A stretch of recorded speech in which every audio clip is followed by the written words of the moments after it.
From the Star in Frisco, it's time to take a look at the film room as we have Isaiah Stanback, Emmy Award-winning analyst and Super Bowl champion. I'm Kyle Youmans. The Cowboys successful in most aspects of their game in Week 1, 40-0 over the Giants. But let's get into how they can get better going into Week 2 against the New York Jets. And the Jets are going to run the football. That is a challenge on the way with Dalvin Cook, Breece Hall. Dallas was susceptible against the run early on. One of the few things that were a bit shaky in their Week 1 blowout win. How can they fix that going into Week 2? Well, first thing they have to do is address exactly what is their style of play. And Dallas' style of play is they like to do stunts. They like to run outside. They like to penetrate and get inside with all the offensive linemen. Okay, they like to choose a side. They don't like to two-gap a lot like the Jets defense does. So what that causes you to do is give up some holes. And I want to go back to what happened last week against the Giants and give you guys an example of exactly what's taking place here. Okay, so we're going to see a combo block right here on Big Osa Odighizuwa, okay? They're going to take care of him. They're going to bring this tight end. They're going to try to kick out Micah Parsons, okay? Now, what does that do to us? Well, we're running around blocks, and we're running around blocks. It creates vacancies, as you guys will see as we go ahead and hit the play button here. So, boom, we're going to hit play, running through, bam, pause it right there. We just talked about the kick out block, okay? All right, so the kick out happens. All right, we see the double team. The double team's now going to work up and try to seal. Okay, you got the kick out right here. All right, the second level. Now, we talked about how guys are running around blocks. Okay, we got big hangers on the backside. Okay, we got D-Law on the outside. What does that do? It creates a ravine, okay? So now you have a huge hole right here that obviously we have two guys there. We got Damone Clark and we have Wanye Thomas. The only problem is they're both sitting in the same area. If these guys are allowed to get their blocks and get this kick out block, what does that create for them? Well, Saquon can work his way right up here and hit that hole right there.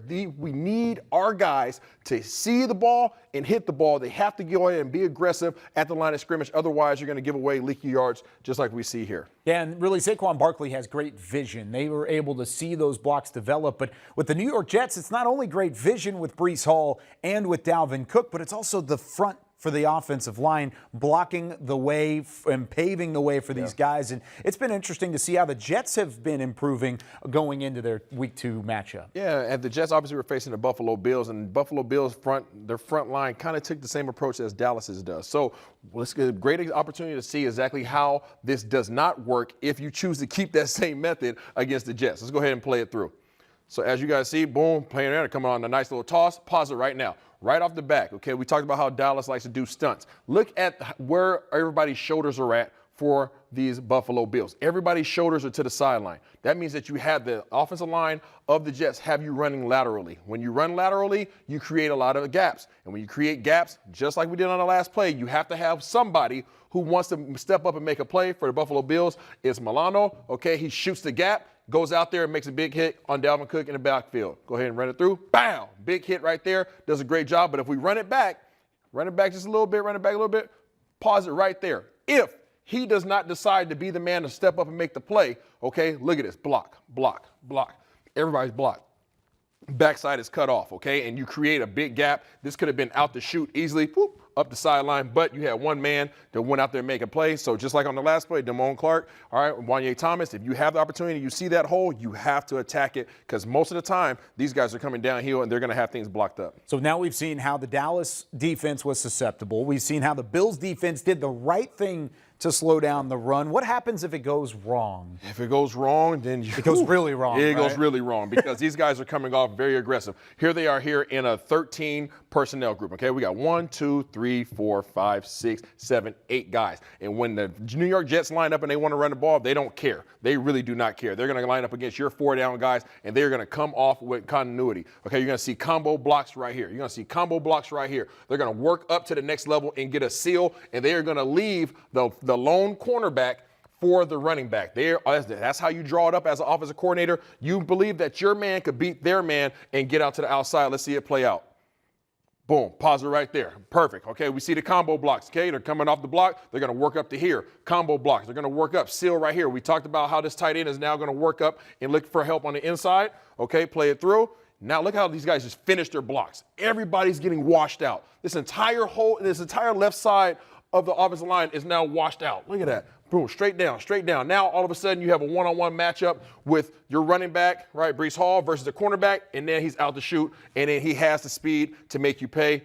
Right there, doesn't make the tackle. now he's off to the running, okay? And that is the type of dynamic running ability that both of their running backs have, not just one. If when Breece Hall gets tired and he gets winded, normally you go out and you get somebody else. It's like, okay, we feel good about it. No, when he goes out, your boy Dalvin Cook comes in. It's a two-headed monster, but how these guys work on the offensive line together is very scary if you decide to choose gaps. We need guys to come downhill, be very disciplined, and then when guys have lanes to go out there and make a tackle, you have to hit them and get these guys down in the backfield. So who on the Dallas defense, that Dallas front has to be on their P's and Q's to be able to keep that assignment, keep that alignment, and make a play against the New York Jets? We need our big fellas on the inside, whether it's Jonathan Hankins, whether it's Big Mozzie, whether it's Osa Digizua. We have to two-gap. We can't choose sides. That's what happens when you get in trouble. When these guys choose half a man, that means you're peeking over one person's shoulder, and you easily can get washed out. Drive these guys back, make it hard for these guys to be able to have lanes, and then the second-level defenders, you have to come up and make decisive tackles. And, of course, without Aaron Rodgers as a threat to throw the football for the Jets, you're going to expect them to use that two-headed backfield